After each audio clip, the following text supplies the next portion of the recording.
Thank you, Mr. Arad. Thank you very much for being with us. And innovation, experimentation, and research have always been guidelines of your career. How a designer can be innovative today? Is it a matter to be updated? Is it talent to be in the proper milieu? It's about having the right attitude. I would say all of the above. I think there's no formula. Sometimes you discover new things by chance, sometimes by research, sometimes you look for one thing and you find another. I'm not a methodical person, so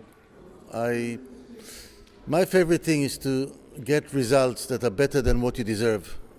Like when I started this project, I had no idea that one day all these cars will come home to the place where they were made. I just started the journey, and here we are at a really great moment of the journey. So it's not something I can take credit for. I never thought it's, just things happen. So it's always a mixture of intention and luck. But maybe it's not luck completely, maybe the ability to recognize, but I'm not an innovation center, and I don't believe in putting on the flag innovation. Innovation comes. To me, design means think about and take care. What do you think it is? There are several issues now linked to design activities, social, environmental, that are quite important, in particular nowadays. Everything is important, but nothing should be put on the flag. I don't believe in manifestos. I think that people that talk about, ecological, environmentally friendly, green design, and put it on, make it the main activity, very good. They get brownie points and good boy. I think, yes, we have to be responsible. We have to worry about things. I'm really worried about child slavery, and for me, it's like more direct than the hole in the ozone. I know that I'm being naive here. The hole in the ozone is also very important, and I'll do whatever I can. I will choose materials that are better and more recyclable and all that, but I won't make it my main activity. It is something that we have to to pay attention to, but it shouldn't write our lyrics. Designing and making project is also about dialogue with the public, with companies, and with entrepreneurs, with other designers, with students. From which direction are coming the most interesting sparks, ideas in your experience? I think from the pencil and from conversations, there's lots of ideas. The problem is what ideas do you give time to? Which ideas you choose to follow, So I'm very lucky. I have a great studio with great people, and I can come on Monday and say, how about doing this? And yeah, great, and it's it is. I spoiled myself. I surrounded myself by a very fantastic group of people in a fantastic place, a walking distance from home.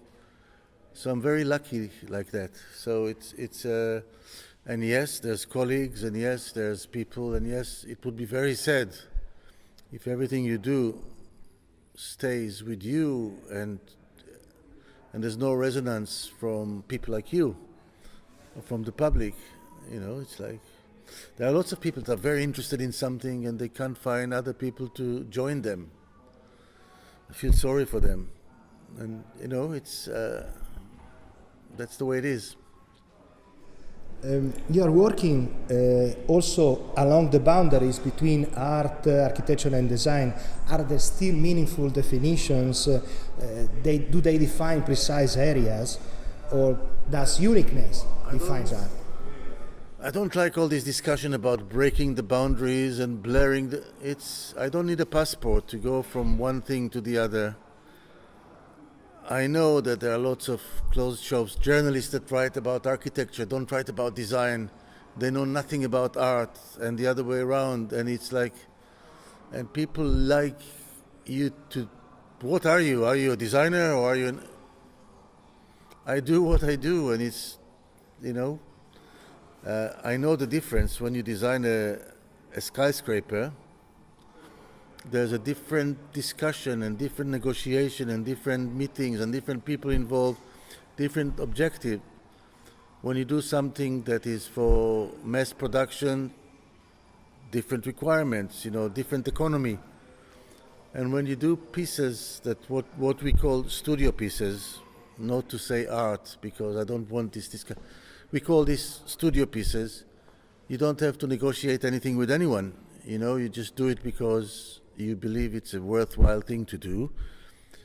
And that's what you do. I don't need to justify it. I don't need to have anyone's approval. It just... and I like doing all of them. I don't want to stop. I'm sitting on a chair here that I've designed for an Italian company. And it's made in rotation molding, So, and they wanted a rotation molded chair. So I have to think, what's the best thing we can do for them. And also for me to design is to do something that didn't exist before I designed it. And it's different than doing the chair that's there in the front, which is like the similar activity to action painting. It's just the metal, the hammer, the welder, the spray can. Different, they're both chairs. They're both very good to sit on, but different destination. That is for shops, the other one's for galleries. Now, do I break boundaries? There's no boundaries. And there's a new generation of makers, 3D printers, new and more accessible software and hardware, and consequently self-made designers coming up with the rise of new technologies. How do you see this scenario? I see that it's just making a tool bag richer. I know there's a big buzz about 3D printing now, which is about 10 years too late. I mean, it is, for me, 5-axis milling machine is as exciting as a 3D printer. It's yet another advance in technology to make more things available. It doesn't make better design, the same way as the new synthesizer didn't produce better music. It just meant that there was a period of inflation and lots of people thought they're musicians because they can play with the keys. The wooden mold that I have behind me there was done before computers were used in the industry, before CNC machine, by artisans and by people that could do drawings and do masterpieces like this. This is a masterpiece, more than things that employ the latest technology. So it's all good. I mean, I'm all for new materials, new processes, new technologies, new everything. But it's just yet another tool in my bag. Thank you very much, Mr. You're Arad. welcome.